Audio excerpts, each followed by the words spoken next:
Hi hello నమస్తే welcome to Sunitha TV. నేను మీ anchor Ahmed. ఈ రోజు మనతోని స్పెషల్ గెస్ట్ ఉన్నాడండి. ఆయన గెస్ట్ తో పాటు తను చాలా హెల్పింగ్ చేస్తుంటాడు. ఎవరికైతే అమౌంట్ అవసరమో వాళ్ళకి అమౌంట్ ఇస్తుంటాడు. అండ్ చాలా మంచి మనిషి. అండ్ ఇంకొకటి ఏంటంటే తను రైడర్ సూర్య.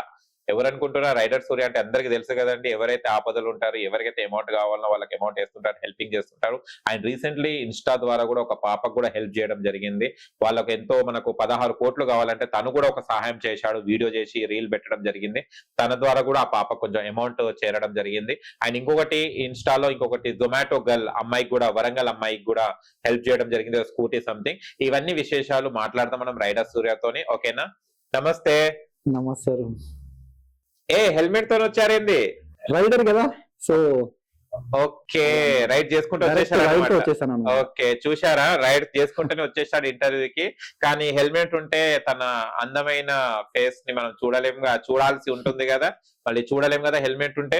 ఒక్కసారి తీసేయవా రైడర్ సూర్య? తీస్తాను. నా ఫాలోవర్స్ కి అండ్ మీ ఫాలోవర్స్ కి ఖచ్చితంగా చూపించాలి కాబట్టి, సో మీకోసం అండ్ నా ఫాలోవర్స్ అండ్ వ్యూవర్స్ కోసం తీస్తాను. వావ్,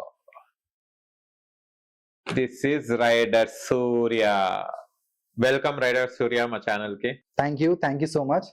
మెయిన్ గా ఏదైతే సునీత టీవీ ఉందో నన్ను ఇంట్రడ్యూస్ చేస్తున్నందుకు thank you so much.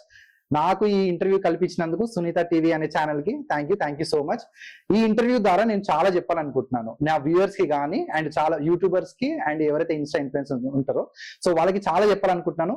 So అది నేను రీల్స్ లో చెప్పకపోవడం వల్ల కొంతమందికి రీచ్ అవ్వట్లేదు. సో ఈ అవకాశం నాకు ఇచ్చినందుకు thank you so much Sunitha టీవీకి, అండ్ అలాగే యాంకర్ అహ్మద్ గారికి thank you so much. So ఈ ఇంటర్వ్యూతో సో చాలా మందికి ఒక అవేర్నెస్ లాంటివి అని చెప్పేసి క్రియేట్ చేస్తాను నేను.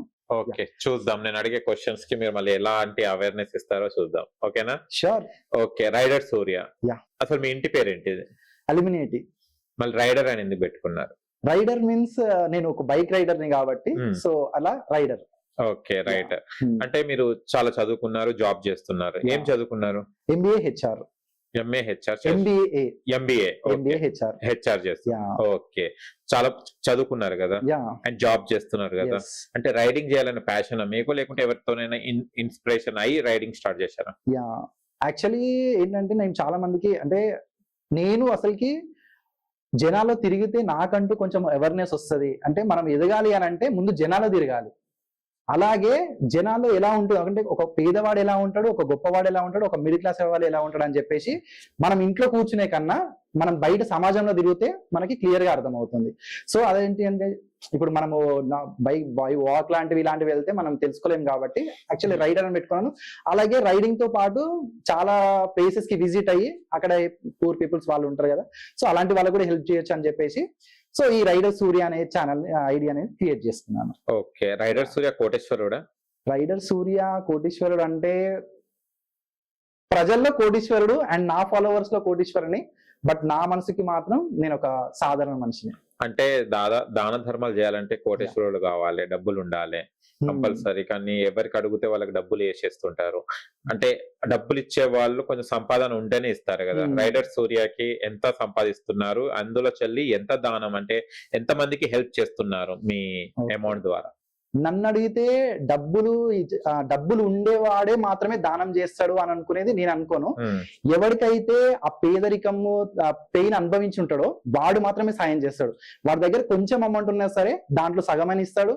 లేకపోతే వాడికి, ఎందుకంటే బాధ వాడికి తెలుసు కాబట్టి, ఒక అమ్మ ప్రేమ వాడికి తెలుసు కాబట్టి, ఒక పేదరికం ఎలా ఉంటుందో వాడికి తెలుసు కాబట్టి వాడు ఉన్న దాంట్లో సాయం చేస్తాడు. అంతేగాని సహాయం చేసేవాడు గొప్పోడు అయి ఉండాలి, వాడికి డబ్బు వెనకాల బ్యాక్గ్రౌండ్ ఉంటేనే వాడు చేస్తాడని చెప్పేసి నేనైతే అనుకోను. సో అది. ఓకే, అసలు రైడర్ సూర్య కాకముందు సూర్య అంటే ఎవరు? సూర్య యాక్చువల్లీ నా నేమ్ వచ్చేసి సురేష్. సో నా నిక్ నేమ్ వచ్చేసి సూర్య. సో నేను రైడింగ్ చేస్తుంటాను కాబట్టి రైడర్. సో చాలా మంది నిక్ నేమ్ సూర్య అని పిలుస్తుంటారు. సో సురేష్ తీసేసి సూర్య అని పెట్టుకున్నాను. సో రెండు కలిపితే రైడర్ ప్లస్ సూర్య, రైడర్ సూర్య. ఓకే, సో నా నేమ్ ఉంది, దాంట్లో పాటు రైడర్ ఉంది అనమాట. Actual rider. అంటే రైడర్ కాకముందు ఏం చేసేవారు మీరు? సేమ్ జాబ్ చేసేవాడిని. అసలు మెయిన్ గా చెప్పాలంటే సో చాలా మందికి తెలియదు నాకు ఓన్లీ రైడర్ సూర్య ఛానల్ అవును. ఉందని అనుకుంటారు. అది కాకుండా సో అండ్ ఈ మధ్యనే నేను హెల్పింగ్ చేస్తున్నారేమో అంటే అవును. అని అనుకుంటున్నారు చాలా మంది. ఇది ఇప్పటి నుంచి కాదు, నేను వ్యూవర్స్ ఒకటే చెప్పాలనుకుంటున్నాను. నేను కరోనాకి ముందే ఓ సో అప్పటి నుంచే ఎవరైతే పేదవాళ్ళు ఉంటారో నేను అది ప్రాబ్లం ఇప్పుడు పేదవాళ్ళకి హెల్ప్ చేయడానికి సరే ఆ ప్రాబ్లమ్స్ ఫేస్ చేసిన కాబట్టి ఒక పూట అన్నం లేకపోతే ఆ బాధ ఎలా ఉంటుందో నాకు తెలుసు కాబట్టి నేను ఆ పేదవాళ్ళకి హెల్ప్ చేస్తున్నాను. అలాగే నా MBA HR ఎప్పుడైతే క్వాలిఫికేషన్ కంప్లీట్ అయిపోయిందో అప్పుడు ఈ జాబ్స్ ఎవరైతే సఫర్ అవుతున్నారో లైక్ ఇంటర్వ్యూ కానీ కమ్యూనికేషన్ స్కిల్స్ కానీ ఎట్లయితే సఫర్ అవుతున్నానో నాలాగా సఫర్ అవ్వకూడదు అని చెప్పేసి వేరే వాళ్ళు కమ్యూనికేషన్ స్కిల్స్ లేకపోయినా లేకపోతే లైక్ స్కిల్స్ ఏవైతే ఉంటాయో ఆ స్కిల్స్ లేకపోయినా కొంతమంది ఏంటంటే 10th ఉంటే జాబ్ వచ్చేస్తుంది అనుకుంటారు, ఇంటర్ ఉంటే జాబ్ వచ్చేస్తుంది అనుకుంటారు, డిగ్రీ ఉంటే జాబ్ వచ్చేస్తుంది, MBA BTech ఇట్లా ఉంటే జాబ్ వచ్చేస్తుంది అనుకుంటారు. ఇప్పుడున్న ప్రెసెంట్ సిచ్యువేషన్ లో AI ChatGPT ఇవన్నీ వస్తున్న టెక్నాలజీలో మీకు క్వాలిఫికేషన్ ఉంటే సరిపోదు, మీకు ఖచ్చితంగా స్కిల్స్ ఉండాలి. సో ఇవన్నీ నాకు వచ్చిన తర్వాత నేను ఇట్లా ఫేస్ చేసిన ప్రాబ్లమ్స్ ఫేస్ చేసిన కాబట్టి నాలాగా ఎవ్వరు ఫేస్ చేయకూడదు. నాకు ఇంత స్కిల్స్ ఉండేనే నేను ఇన్ని ప్రాబ్లమ్స్ ఫేస్ చేస్తున్నానంటే ఇంకా నార్మల్ పీపుల్ వాళ్ళది ఎట్లుంటది? తిండికి కూడా తిండి లేని వాళ్ళు ఇంటర్వ్యూకి ఎలా అటెండ్ అవుతారు? ఒక ఇంటర్వ్యూకి వెళ్ళాలంటే రెజ్యూమ్ ప్రిపేర్ చేయాలి అండ్ ఆ లొకేషన్ కి వెళ్ళాలి, ఇవన్నీ వాళ్ళ దగ్గర ఉండవు అనమాట. సో అలాంటి వాళ్ళకి నేనేం మోటో తీసుకున్నానంటే గవర్నమెంట్ తో టైఅప్ అయ్యి free food, free accommodation, free certification, free placement, free training, completely free. They will not charge single penny also. So ఇలాంటివి అనమాట. ఎవరైతే AP Telangana all over India so వీళ్ళకి జాబ్స్ అనేవి ప్రొవైడ్ చేస్తుంటారు అనమాట. అన్న జాబ్ డైరెక్ట్ గా జాబ్స్ అంటే ఇప్పుడు వాళ్ళకి ఎటువంటి క్వాలిఫికేషన్ లేకుండా ఎటువంటి స్కిల్స్ లేకుండా జాబ్స్ అనేవి ప్రొవైడ్ చేస్తారంటే ప్రొవైడ్ చేస్తాను. అది ఎలా అంటే వాళ్ళకు ఒక ట్రైనింగ్ ఇచ్చి లైక్ 1 month 2 months ట్రైనింగ్ అని ఉంటాయి. జావా, పైథాన్, ఒరాకిల్ ఎట్లా అయితే ఉంటాయో సో అలాంటి ట్రైనింగ్ ఉంటాయి. అండ్ అలాంటి ట్రైనింగ్ ఏవైతే ఉంటాయో కోర్సెస్ కి అలాంటి వాటికి మనీ అనేది ఛార్జ్ చేయరు, కంప్లీట్లీ ఫ్రీ. సో ఈ ఫ్రీ కోర్స్ లోనే వాళ్ళకి ఫ్రీ సర్టిఫికేషన్, ఫ్రీ ప్లేస్మెంట్ ఇచ్చి సో వాళ్ళని ఒక జాబ్ ఇచ్చేంత వరకు వాళ్ళని మంచిగా డెవలప్ చేస్తాను అనమాట. సో ఇలాంటి ఉంటుంది క్వాలిఫికేషన్ తో. సో చాలా మంది అనుకునేది ఇదే కాబట్టి ఏంటంటే లైక్ రైడర్ సూర్య హెల్పింగ్ చేస్తున్నాడు కదంటే ఇప్పటి నుంచే హెల్ప్ చేస్తున్నాడు. కరోనా బిఫోరే 2018 లో మీరు చెక్ చేసుకుంటే సురేష్ ఆల్ జాబ్స్ అని చెప్పేసి యూట్యూబ్ ఛానల్ ఉంటుంది. ఆల్మోస్ట్ 75,000 సబ్స్క్రైబర్స్ పైన ఉన్నారు మనకి. సో దాంట్లో చెక్ చేసుకుంటే సేమ్ ఇప్పుడు రైడర్ సూర్య నన్ను ఎంతగానో ఆరాధిస్తున్నారు నా వ్యూవర్స్. సేమ్ దాంట్లోనే నేను ఎంత స్ట్రగుల్ అయినా నా వ్యూవర్స్, నా ఫాలోవర్స్, నా సబ్స్క్రైబర్స్ కోసం ఎంత స్ట్రగుల్ అని చెప్పేసి దాంట్లో ఉంటుంది. ప్రతి పేదవాడి నుంచి పెద్ద గొప్పవాడి వరకు ప్రతి ఒక్కరికి యూస్ఫుల్ వీడియో అక్కడ ఉంటుంది. ఇంటర్వ్యూని ఎలా గ్రాప్ చేయాలని చెప్పేసి అండ్ స్కిల్స్ ఎలా డెవలప్ చేసుకోవాలి అండ్ మనకి లేడీస్ కి సంబంధించింది కానీ జెంట్స్ కి సంబంధించింది కానీ రిటైర్డ్ పర్సన్స్ ఉంటారు. సో వాళ్ళకి కూడా మంచి ఆపర్చునిటీస్ దాంట్లో ఉంటాయి. సో ప్రతి ఒక్కరికి యూస్ఫుల్ అయ్యే వీడియో అక్కడ ఉంటుంది. ఇప్పుడు కూడా ఇప్పుడు కూడా రైడర్ సూర్యకి ఎక్కువ అయిపోయారు, నోన్ అయిపోయారు. యాక్చువల్లీ ఏంటంటే సో ఈ ప్రెసెంట్ డేస్ లో చాలా మంది యూట్యూబ్ ఛానల్స్ క్రియేట్ చేసుకున్నారు ఎలా జాబ్ తెచ్చుకోవాలని చెప్పేసి AI ChatGPT యూజ్ చేస్తున్నారు. సో ఆ టైంలో బిఫోర్ 2018 బిఫోర్ కరోనా టైంలో సో ఇంత అవేర్నెస్ లేకపోయేది నా వ్యూవర్స్ కి ఎవరైతే ఉంటారో. సో వాళ్ళకి ఇంత అవేర్నెస్ లేకపోయేది. అప్పుడు నేను ఇవన్నీ స్టార్ట్ చేస్తున్నాను అనమాట. సో ఇప్పుడు ప్రెసెంట్ అందరికీ ఉన్నాయి కాబట్టి ఇప్పుడు జస్ట్ నా కెరియర్ ఇంపార్టెంట్ అండ్ ఎవరైతే మిడిల్ క్లాస్ పూర్ పీపుల్స్ ఎవరైతే ఉంటారో సో వాళ్ళ కెరియర్ ఇంపార్టెంట్ కాబట్టి సో రైడర్ సూర్య ఏంటంటే ఇప్పుడు నేను జాబ్ ఇప్పిస్తే వాళ్ళకి జాబ్ చేసుకొని అమౌంట్ ఎర్న్ చేస్తుంటారు. అలా కాకుండా డైరెక్ట్ నేనే హెల్ప్ చేస్తే అమౌంట్ ఇచ్చి వాళ్ళని ఒక మిడిల్ క్లాస్ నుంచి ఒక రిచ్ లెవెల్ కి కానీ లేకపోతే ఒక పూర్ నుంచి ఒక మిడిల్ క్లాస్ లెవెల్ కానీ తీసుకొని వస్తే అట్లీస్ట్ ఒక హెల్ప్ చేసిన ఉంటది కదా. వానికి జాబ్ చేసుకుని వాడు సంపాదించుకునేది వేరే ఉంటది, ఒకటి హెల్ప్ చేసేది వేరే ఉంటది. సో జాబ్స్ కన్నా బెస్ట్ నాకు రైడర్ సూర్య అనిపించింది కాబట్టి సో రైడర్ సూర్య పైన ఫోకస్ చేస్తున్నాను. దానిపైన కూడా ఫోకస్ చేస్తున్నాను. ఎవరైనా అన్న జాబ్ ఏమైనా ఉందా, ఏమైనా జాబ్ ఉంటే చెప్పండి, నాకు క్వాలిఫికేషన్ ఓన్లీ 10th అన్న, నాకు ఎటువంటి స్కిల్స్ లేవు, ఏదైనా చిన్న జాబ్ ఉంటే చెప్పండి, అట్లీస్ట్ ఒక 10,000 ఒక 15,000 జాబ్ ఉంటే చెప్పండి అని. సో అలాంటివి చెప్తాను, నేను హెల్పింగ్ కూడా చేస్తాను. సో వాళ్ళకి కావాల్సిన ప్రతి ఒక్కటి చెప్తాను. ఓకే, అంటే ఈ రైడింగ్ అనేది ఏ ఊరు అంటే ఎందుకు స్టార్ట్ చేయాలనుకున్నారు? అంటే కొంతమంది పాపులర్ కావాలని కొంతమంది ఉంటాయి, కొంతమందికి ఏమో ప్రదేశాలు తిరగాలన్నది కొందరికి ఎక్సైట్మెంట్ ఉంటది, చూడాలి మనం బైక్ మీద వెళ్ళాలి, థ్రిల్ ఉంటదని. మీరు ఎలా స్టార్ట్ చేశారు మీ జర్నీ? సేమ్ ఇంతే. యాక్చువల్లీ నేను ఇది స్టార్ట్ చేయాలనుకుంటుంది ప్రజలు తిరిగితే నాకు తెలుస్తుంది నేను ఎలా ఉండాలి, ప్రజల నుంచి తెలుసుకోవాలి. అంటే ప్రజలు ఏం ఎక్స్పెక్ట్ చేస్తున్నారు, మన దేశం నుంచి ఏం ఎక్స్పెక్ట్ చేస్తున్నారు, ఎలా ఉంటే వాళ్ళకి నచ్చుతుంది, ఎలా ఉండాలి అంటే సొసైటీని ఎలా మార్చాలి. ప్రజెంట్ ఉన్న సొసైటీలో మీరు చూస్తున్నారు, పోలీస్ డిపార్ట్మెంట్ లో కానీ కొంతమంది గురించి మాట్లాడుతున్నాను, పోలీస్ డిపార్ట్మెంట్ లో కానీ పొలిటీషియన్స్ కానీ అండ్ మన ఏదైతే పబ్లిక్ ఉంటారో వీళ్ళ నుంచి చూస్తున్నాం. సో ప్రతి ఒక్క దగ్గర ఎలా ఉంటుందంటే ఏమి దౌర్జన్యం, ఏంది అక్రమాలు అని చెప్పేసి ప్రతి ఒక్కరికి ఇలా ఉంటుంది అనమాట. సో మనము ఇప్పుడైతే ఎట్లయితే జాబ్స్ లేని వాళ్ళకి జాబ్స్ అనేది క్రియేట్ చేపిస్తున్నాము, పూర్ పీపుల్స్ వాళ్ళకి ఏమో అమౌంట్ లైక్ మెడిసిన్స్ కి కావచ్చు, జ్యూస్ కి నేను చేసే చిన్న చిన్న అమౌంట్ హెల్ప్. సో వాళ్ళ లాంటి వాళ్ళకి ఇట్లనే ఏవైతే ఎవరికైనా ప్రాబ్లం ఉంది అని అంటే నా త్రూ అయ్యేంత హెల్ప్. సో వాళ్ళకి ఎలా ఉంటే నచ్చుతుంది అని చెప్పేసి సొసైటీని చేంజ్ చేయాలి ఫ్యూచర్ లో. నాకున్న లెవెల్ కి ప్రెసెంట్ నేను బేసిక్ స్టెప్ బై స్టెప్ అనేది క్రియేట్ చేస్తున్నాను. సో ఫ్యూచర్ లో అనుకుంటే సో సొసైటీలో కొన్ని చేంజెస్ చేయడం కానీ, డిపార్ట్మెంట్ లో కొన్ని చేంజెస్ చేయడం లాంటివి కానీ, సో ప్రతి ఒక్క చేంజెస్ అలా ఎలాంటి చేంజెస్ అంటే ఒకటి ప్రతి ఒక్కరికి మంచిగా ఉండాలి, ఎటువంటి కష్టం లేకుండా ఉండాలి, మంచిగా ఇంట్లో కూర్చొని తినాలని నేను అంటలేను. ప్రతి ఒక్కరు కష్టపడాలి, కానీ కష్టంకి తగ్గట్టు ప్రతిఫలం దక్కాలి. సో అలాంటిది ఉండాలి అని అంటే సొసైటీ పర్ఫెక్ట్ గా ఉండాలి. ఏదైతే గవర్నమెంట్ ఏదైతే లా ఉందో మనకి ఆ లా అనేది పర్ఫెక్ట్ గా ఉండాలి. సో కొంతమంది వల్ల లా అనేది పర్ఫెక్ట్ గానే ఉంది, బట్ కొంతమంది వల్ల ఆ లా అనేది మిస్యూజ్ చేస్తున్నారు. సో అలాంటిది జరగకుండా ఉండాలంటే పర్ఫెక్ట్ పర్సన్స్ ఉండాలి. సో శ్రీకృష్ణుడు మనకు ఒకటి చెప్తాడు, ఎప్పుడైతే అసమర్థులు మౌనంగా ఉంటారో అప్పుడే ఈ దుర్మార్గులు అనేది రాజ్యాన్ని వెళ్తారని చెప్పేసి. సో అప్పుడు నాకు అనిపించింది ఆ చిన్న లైన్ అనేదే నన్ను చేంజ్ చేసింది. సో దానివల్ల నేను పబ్లిక్ లో తిరిగితే, ఆల్ ఓవర్ ఇండియా మొత్తం తిరిగితే మనం ఎలా ఉండాలి, మన సంప్రదాయం ఏం నేర్పిస్తుంది మనకి, మన ధర్మం ఏం నేర్పిస్తుంది అని చెప్పేసి సో ఈ పబ్లిక్ లో తిరగడం జరుగుతుంది. పబ్లిక్ లో ప్రతి ఒక్కరు తెలుసుకుంటున్నాను, నాకున్న ఏజ్ కి నాకున్న ఎక్స్పీరియన్స్ కి. లైక్ ఇప్పుడు బేసిక్ గా తెలుసుకున్నాను. సో ఇలానే నాకు జనాలు ఇంకా చెప్తే, నా ఫాలోవర్స్, నా వ్యూవర్స్ ఇంకా నాకు కొన్ని కష్టాలు అనేవి రావాలి. కష్టాలు ప్రతి ఒక్కరికి రావాలి. ఈ కష్టాలు అనేవి వస్తే నాకు ఎలా ఉండాలి, ఫ్యూచర్ లో ఎలా డెవలప్ అవ్వాలి, నేను డెవలప్ అవ్వచ్చు అనమాట. సో ప్రతి ఒక్కటి తెలుసుకుందాం అని చెప్పేసి ఇలాంటి రైడింగ్ స్టార్ట్ చేశాను అన్నమాట. ఓకే, ఏం నేర్చుకున్నారు రైడింగ్ అంటే? స్టార్టింగ్ లో మీరు తెలుసుకోవాలని అనుకున్నారు కదా, అంటే సమాజంలో ఎంటర్ కాకముందు మనం అనుకున్నదే అది అనుకుంటాం. సమాజంలో వన్స్ ఎంటర్ అయిన తర్వాత మీరు ఏం నేర్చుకున్నారు? అంటే ఒక్కొక్క ప్లేస్ ఒక్కొక్క డిఫరెంట్ లాగా ఉంటది. ఇప్పుడు పూణే కానివ్వండి, బాంబే కానివ్వండి, ఇవన్నీ సంథింగ్ మన తెలంగాణ, తెలుగు వాళ్ళు వేరే, హిందీ వాళ్ళు వేరే, రకరకాలు ఉంటాయి కదా. ఇలాంటి ప్లేసెస్ లో మీరు వెళ్ళినప్పుడు ఏం నేర్చుకున్నారు? ఒక్కొక్క ప్రదేశంలో ఏమేమి నేర్చుకున్నారు? సేమ్ అంతే, మనకి మెయిన్ గా కావాల్సింది ఫుడ్. ఇప్పుడు బ్రతుకున్నాము అని అంటే ఫుడ్ గురించే. బ్రతకాలనన్నా తింటేనే బ్రతుకుతాం. సో ఇలా ఉంది కాబట్టి మెయిన్ ఫుడ్ కి సంబంధించింది. ఒక పేదవాడికి నా మెయిన్ మోటో, రైడర్ సూర్య అనే మెయిన్ మోటో ఏంటంటే ప్రతి ఒక్కరికి ఫుడ్ అనేది, అది గొప్పవాడిలో కొంతమంది గొప్ప వాళ్ళకు కూడా ప్రాపర్ గా ఫుడ్ అనేది లేదు, వాళ్ళకు ఉన్న కష్టాలు వాళ్ళకు ఉన్న వల్ల. సో ప్రతి ఒక్క వాడికి ఫుడ్ ప్రాపర్ గా దక్కాలి. అది ప్రాపర్ వేలో. ఇప్పుడు ఎట్లా అంటే ప్రతి దాంట్లో కల్తీ అయిపోయింది. సో ఇవన్నీ ప్రతి దాంట్లో చెక్ చేసుకుంటూ నాకు మెయిన్ గా అర్థమైంది ఏంటి అని అంటే, సో చాలా మందికి ఇప్పుడు గొప్పవాడు ఇంకా గొప్పవాడు అవుతున్నాడు, పేదవాడు ఇంకా పేదవాడు అవుతున్నాడు అని, ఇది ఒకటి ఫస్ట్ పాయింట్ నాకు అర్థమైపోయింది. ఒక పేదవాడికి కరెక్ట్ గా వేరే సహాయం కావాలి అని అంటే ముందు మనము ఈ సొసైటీని క్వశ్చన్ చేయాలి.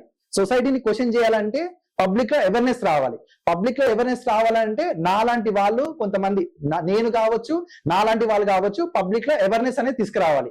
అలా ఉండకూడదు. నీకనే కొన్ని రైట్స్ ఉంటాయి. ఈ మన ఏదైతే ఇండియా ఉందో కొన్ని రైట్స్ అనేది తీసుకొచ్చింది. ప్రెసిడెంట్ కైనా పిఎం కైనా ఏదైతే రైట్ ఉందో అదే రైట్ ఒక బిచ్చగాడు కూడా అదే రైట్ ఉంది. సేమ్ రైట్ ప్రతి ఒక్కరికి ఉంది. మనిషి అనేవాడు ప్రెసిడెంట్ అయినా మనిషియే, పేదవాడైనా మనిషియే. ప్రతి ఒక్కరికి ఒకే రైట్ ఉండాలి. అలా కాదని చెప్పేసి పూర్ పీపుల్ ని ఒకలాగా, గొప్ప వాళ్ళని ఒకలాగా, అలా ఇంకా ఇలా మాట్లాడుకుంటే రిలీజియన్ మాట్లాడొచ్చు, నేను క్యాస్ట్ మాట్లాడొచ్చు, బట్ ఇట్లా ఏంది అని అంటే ఎదుటి వాళ్ళని రెచ్చగొట్టినట్టు అవుతుంది. సో అలాంటివి నేను చెప్పాలనుకుంటలేను. బట్ ఏంటంటే నా మెయిన్ మోటో, ఎటువంటి రిలీజియన్ నేను డిస్టర్బ్ చేయను, ఎటువంటి క్యాస్ట్ వాళ్ళని నేను డిస్టర్బ్ చేయను. బట్ మీరు పెద్ద హోదాలో ఉన్నారు, మాది పెద్దకి సంబంధించింది అని అంటే మాత్రం ఊరుకునే వాళ్ళు ఎవ్వరు లేరు. నాలాంటి వాళ్ళు చాలా మంది ఉన్నారు. మీ అక్రమాలు ఎన్నో రోజులు ఉండవు, గుర్తు పెట్టుకోండి. నేను ఇప్పుడు నేను ఏం చేయలేకపోవచ్చు. ప్రెసెంట్ ఉన్న సిచ్యువేషన్ లా నేను ఓన్లీ సహాయం మాత్రమే చేయొచ్చు. కానీ ఫ్యూచర్ అనేది ఒకటి ఉంది. అది నిజం అనేది ఎప్పటికైనా బయటపడుతుంది. మీ అక్రమాలు ఎన్నో రోజులు ఉండవు. సో అవన్నీ ఎప్పటికైనా అంతమవుతాయి. సో గుర్తు పెట్టుకోండి. తప్పు చేసే ముందు గుర్తు పెట్టుకోండి. ఇక నేను చెప్పాలనుకుంటలేను, ఫ్యూచర్ లో చెప్తాను. ఇప్పుడు టైం లేదు నాకు, ఓన్లీ 5-10 years లో ఆ తర్వాత చెప్తాను. ఇప్పుడున్న నాకున్న బ్యాక్గ్రౌండ్ కి నేను ఏమి చేయలేను కాబట్టి నాకు తెలుసు. నా మెయిన్ ఫోకస్ బ్యాక్గ్రౌండ్ బిల్డ్ చేసుకోవాలి అండ్ నాకంటూ ఫైనాన్షియల్ డెవలప్ అవ్వాలి. ఇవి రెండు ఉంటే ఏదైనా సాధించవచ్చు. ప్రతి ఒక్కరికి తెలిసిందే ఇది. నువ్వు ఈ సమాజంలో బ్రతకాలి అని అంటే నీకు బ్యాక్గ్రౌండ్ అయినా, పొలిటీషియన్ బ్యాక్గ్రౌండ్ అయినా ఉండాలి, లేకపోతే బాగా డబ్బున్నోడైనా కావాలి. ఈ రెండు ఉంటే ఏదైనా సాధించవచ్చు. ఈ రెండు ఉన్న బిల్డ్ చేసుకున్న రోజు ఖచ్చితంగా చెప్తున్నాను, ఈ సొసైటీలో పేదవాడికి ఏంటి దౌర్జన్యం, ఏంటి అక్రమాలు అని చెప్పేసి ఇటువంటి సిచ్యువేషన్ కి నేను తీసుకురాను. బట్ వాళ్ళు కష్టపడాలి, ప్రతి ఒక్కటి ఉంటాయి. ఇప్పుడు ప్రజెంట్ ఉన్న సిచ్యువేషన్ కష్టపడాలి, అన్ని ఉంటాయి. వాళ్ళకి కష్టాలను వస్తాయి, బాధలను వస్తాయి, బాగా శ్రమించాలి, అన్ని ఉంటాయి. బట్ దౌర్జన్యాలు, ఈ అక్రమాలు అనేవి, ఇంత పాపమా అనేవి ఇలాంటివి మాత్రం ఉండకూడదు. అది ఫ్యూచర్ నేను ఖచ్చితంగా తీసుకొస్తాను. అంటే ఏ రకంగా తీసుకొస్తారు? ఎలాంటి బ్యాక్గ్రౌండ్ వర్క్ చేసుకుంటున్నారు మీరు ఫ్యూచర్ లో మార్చడానికి? అంటే బాగా హట్ అయినట్టున్నారా ఎవరితోనైనా? చాలా ఇవన్నీ యాక్చువల్లీ చెప్పాలి అని అంటే దేవుడు కొంతమందికి మాత్రమే కష్టాలు ఇస్తాడు. ఎలాంటి వాళ్ళకి ఇస్తాడంటే వీడు లోకం కోసం లోక కళ్యాణం చేయబోతున్నాడు. సో ఇట్లాంటి వాళ్ళకి ఇట్లాంటి కష్టాలు ఇవ్వాలి. ప్రతి ఒక్కటి చెప్పాలంటే ఒక పేదవాడి నుంచి అట్లీస్ట్ ఒక మిడిల్ క్లాస్ తీసుకొచ్చిండానంటే కారణము నీ నుంచి 10 మందికి నువ్వు యూజ్ అవ్వాలి, 10 మందికి నువ్వు సహాయం చేయాలి, 10 మందికి అవేర్నెస్ తీసుకురావాలి, వాళ్ళ రైట్స్ ఏంటో నువ్వు తీసుకొని రావాలి అని చెప్పేసి ఆ భగవంతుడు నాకు ఇచ్చిండు, కొన్ని కష్టాలు అనేవి ఇచ్చిండు. ఆ కష్టాలు అనేవి ఎదుటి వాళ్ళకి రానియకుండా నువ్వు చెయ్యాలని చెప్పేసి నీ కష్టాలు ఇస్తున్నాను. నువ్వు భరిస్తావు కాబట్టి నీకు ఈ కష్టాలు ఇస్తున్నాను. వేరే వాళ్ళు భరించలేరు, ఈ కష్టాలు నాకేంటని చెప్పేసి కష్టాలు చూసి పారిపోతుంటారు. ఎప్పుడు కూడా నేను చెప్తున్నా, ప్రతి ఒక్కరు చెప్తున్నాను, కష్టాలు చూసి ఎప్పుడు కూడా పారిపోకూడదు. ఆ కష్టాలు అనేవి మనకు వస్తున్నాయంటే మన కోసమే వస్తున్నాయి, మన మంచి కోసమే వస్తున్నాయి. మనం ఫ్యూచర్ లో బిల్డ్ అవ్వాలి అని అంటే ఆ కష్టాలు అనేవి రావాలి. అప్పుడే చెప్తున్నాను కదా, గుర్తుపెట్టుకోండి. ఎప్పుడైతే కొన్ని కష్టాలు అనేవి ఒక మనిషికి వస్తాయో, కష్టాలు వచ్చినప్పుడు కొన్ని ప్రాబ్లమ్స్ అనేవి ఫేస్ చేస్తాం. ఏంటి నాకు ఇన్ని కష్టాలు, ఇన్ని ప్రాబ్లమ్స్ ఏంటి, నాకే ఇన్ని కష్టాలు, అందరూ బాగున్నారు కదా అని అనిపిస్తుంది. కొంచెం ఓపిక పట్టండి. ఆ తర్వాత ఈ కష్టం నేను భరించలేకపోతున్నా, ఇంకా నేను సూసైడ్ చేసుకుంటా, చచ్చిపోతా, నాకంటే ఎవరు లేరు కొంతమంది అనుకుంటారు. అప్పుడు కూడా భరించండి. ఇంకొక స్టేజ్కి వస్తుంటారు, ఆల్మోస్ట్ 3-4 స్టేజెస్కి వస్తుంటారు. ఇంకోసారి నాకు వద్దు, ఈ సమాజం వద్దు, ఎవరిని నమ్మను, నాకు ఇంకెవ్వరు లేరు, ఈ మనుషులే ఇంత అని చెప్పేసి మనుషుల మీద మొత్తం మీరు ఎట్లా అంటే ఒక నెగిటివిటీ ఇంప్రెషన్ వస్తుందన్నమాట. అప్పుడు కూడా కొంచెం ఓపిక పట్టండి. తర్వాత ఫైనల్ స్టేజ్ అనేది ఒకటి ఉంటుంది. ఆ ఫైనల్ స్టేజ్ అప్పటి వరకు మీరు వస్తుండ్రు అని అంటే ఆ ఫైనల్ స్టేజ్ లో మీరు ఎంత పవర్ఫుల్ గా తయారవుతారంటే నేను మీకు మాట ఇస్తున్నాను. అప్పుడు ఈ 4-5 స్టేజెస్ అనేవి దాటండి. మీకు ఎన్ని కష్టాలు వచ్చినా, ఎంత అవమానించినా, మీ ఫ్యామిలీ కానీ, మీ రిలేటివ్స్ కానీ, ఎవరైనా సరే మిమ్మల్ని ఎంత కష్టాలు అనుభవిస్తున్నారంటే కొంచెం ఓపిక పట్టి సూసైడ్ వరకు వెళ్ళకండి. కొంచెం ఓపిక పట్టండి. తర్వాత మీరు వండర్స్ క్రియేట్ చేస్తారు. చెప్తున్నాను కదా నేను, వండర్స్ అంటే వండర్స్ క్రియేట్ చేస్తారు. మీ ముందు ఎట్లయితే ప్రతి ఒక్కరు మీ కింద రావాలనుకుంటారో అప్పుడు ఖచ్చితంగా మీ కింద వస్తారు. ప్రతి ఒక్కరు మీ మాట వినాల్సిందే. అంత పవర్ఫుల్ గా తయారవుతారు మీరు, గుర్తుపెట్టుకోండి. ఆ తర్వాత వచ్చే ప్రాబ్లమ్స్ మీ ముందు చీమతో కూడా చిన్న ఇట్లా తీసి పడేస్తారు మీరు. అలా ఉంటే ఏ ప్రాబ్లం, ఎంత పెద్ద ప్రాబ్లం అయినా సరే ఈజీగా ఫేస్ చేయగలుగుతారు. గుర్తుపెట్టుకోండి, కొంచెం ఓపిక. ప్రతి ఒక్కరికి పేషెన్స్ అనేది ఇంపార్టెంట్. ఆ పేషెన్స్ క్రాస్ అయిపోయినామనంటే కథం, మనల్ని ఆపేవాడు ఎవ్వరు ఉండరు. కానీ గుర్తుపెట్టుకోండి, దీంట్లో కూడా ఎప్పుడైతే నీకంటూ కొంచెం ఒక స్టేజ్ వస్తుందో, నీకంటూ మొత్తం ఈ మైండ్, పబ్లిక్ ఎలా ఉంది, సొసైటీ ఏంటో మనకు అంతా అర్థమైపోతుంది. ఎప్పుడైతే సూసైడ్ నుంచి బయటకు వచ్చేస్తామో మొత్తం సొసైటీ అనేది మనకు అర్థమైపోతుంది. ఎవరితో ఎలా ఉండాలి, ఒక పూర్ పీపుల్ తోనే ఎలా ఉండాలి, రిచ్ పీపుల్ తోనే ఎలా ఉండాలి, ఒక బ్యాక్గ్రౌండ్ ఉన్న పర్సన్ తోనే ఎలా ఉండాలి, ఒక డిపార్ట్మెంట్ తోనే ఉండాలి. ఇవన్నీ మనకి అప్పుడు క్లియర్ గా అర్థమైపోతాయి. అప్పుడు కనుక నువ్వు అర్థమైనప్పుడు నువ్వు రాంగ్ వేలో తీసుకున్నావు అంటే అదే నీ పతనం. గుర్తుపెట్టుకోండి, 2 వేలు ఉంటాయి, wrong way, right way. Wrong వేకి వెళ్ళినామనంటే ఎప్పుడైనా గుర్తుపెట్టుకోండి, ఆ ధర్మం అనేది ఎన్నో రోజులు ఉండదు, పతనం అవుతావు. ఒకటి, ధర్మ మార్గాన్ని వెళ్ళానంటే ఈ సృష్టి మొత్తము నీ వైపు ఉంటుంది. నువ్వు ఏది చేసినా కూడా ఆ సృష్టికి సపోర్ట్ ఇస్తుంది. రైట్ వేలో వెళ్ళు, అప్పుడు నిన్ను ఆపేవాడు ఎవ్వడు ఉండడు. గుర్తుపెట్టుకోండి. సో ఇది నేను చెప్పాలనుకుంటున్నాను.